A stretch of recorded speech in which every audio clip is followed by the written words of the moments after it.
December থেকে wifi hotspot new town. এলাকায় ঢুকলেই বিশ্বজোড়া জালে আপনি।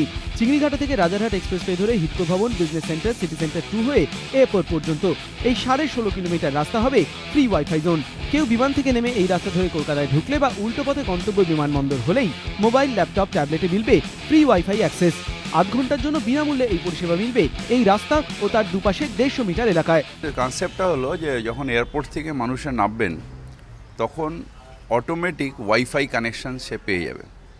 সেটা নিয়ে নবদিগন্ত হয়ে একেবারে আমাদের চিংড়িহাটা পর্যন্ত তার প্রথম আধ ঘন্টা সে ওয়াইফাই কানেকশানে উইদাউট চার্জে, আধ ঘন্টার পরে তারপর তাদের চার্জেবল হয়ে যাবে। আধ ঘন্টার পরে যে কোম্পানি দেবে, যে মোবাইল কোম্পানিগুলো এরা করছে তাদের যে নর্মাল যে চার্জ, সেই চার্জ তখন হয়ে যাবে। সেটা পে করে প্রত্যেকেরই তো অ্যাকাউন্ট থাকে, তার নিজের এতে চলে যাবে। এই কাজে ব্যবহার করা হচ্ছে ক্লিন এয়ার টেকনোলজি, যে প্রযুক্তি বাতাসে ভেসে থাকা বিভিন্ন তরঙ্গকে ছেঁকে নিয়ে আপনাকে দেবে ফ্রেশ ফ্রিকোয়েন্সি। পাওয়া যাবে 1 Mbps স্পিড। কিন্তু প্রশ্ন উঠছে, আধ ঘন্টার পর কি হবে?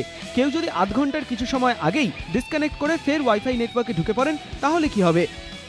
পরিষেবা দিতে গেলে দুটো লোক অন্যায় করবে বলে এতগুলো মানুষকে তো পরিষেবার থেকে আটকানো যায় না। একসঙ্গে 1,500 জন নিতে পারবেন এই পরিষেবা। পাশাপাশি ইকো পার্কের দ্বীপ ও চিলড্রেন্স পার্কে তৈরি হবে আরও 2টি হটস্পট, যেখানে টাকা দিয়ে পাওয়া যাবে ওয়াইফাই অ্যাক্সেস। লক্ষ্য সরকারের আয় বাড়ানো, উদ্দেশ্য নিউ টাউনকে স্মার্ট সিটি করা।